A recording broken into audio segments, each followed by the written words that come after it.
क्वेटा से हमारे पास न्यूज़ है, कम ही आती हैं लेकिन फाइनली हमारे पास बड़ी मज़ेदार न्यूज़ आई है। वो ये है कि 34th नेशनल गेम्स हुई हैं क्वेटा में in the month of May, they just concluded.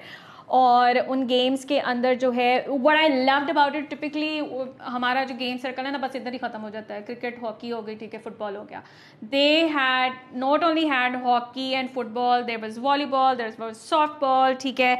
इसके अलावा और भी उनके पास मतलब बॉक्सिंग की चैम्पियनशिप थी, फेंसिंग की चैम्पियनशिप थी, हर मतलब बेतहाशा the range was extensive in terms of कि उन्होंने खुला खाता रखा है कि whoever wanted to compete should be part of the games, and that was a huge success coming from Quetta after a very very long time, ठीक है। the event was a great success और हमें भी बड़ी खुशी हुई जब हमें डिटेल्स मिली। अच्छी खासी मुझे तस्वीरें भी जो है वो देखने को मिली, मुझे पूरा फोल्डर ट्रांसफर होता है, and it was really something that needs to be replicated in other provinces as well at that level, क्योंकि पाकिस्तान यहाँ लाहौर वगैरह में या दूसरे शहरों में ना फोकस फिर वहीं रह जाता है, क्रिकेट टूर्नामेंट करा लें रमज़ान के अंदर, ईद के करीब, ठीक है, हॉकी टूर्नामेंट करा लें या इस तरह से करा लें या फुटबॉल करा लें, इससे बियॉन्ड नहीं हम सोच पाते हैं। And I think my experience with e gaming का जो इवेंट था, that told me a lot कि how much people want to participate in other games as well, अगर आप उनको चांस दें तो I think that's a great news and it's a great news. और मैं इसमें सिर्फ एक चीज़ ऐड करना चाहूँगा और वो ये है कि नेक्स्ट ईयर जब ये होते हैं तो हमें वहां पे बुलाएं, हम इसकी लाइव कवरेज करेंगे। Absolutely, we will do the vlogs, we will promote it as much as we can, ठीक है। we'll speak to the players as well and their inspirations कि हाँ जी फलानी तमकानी जो आपने स्पोर्ट्स क्यों चूज की and everything else. I think people need to know their stories as well,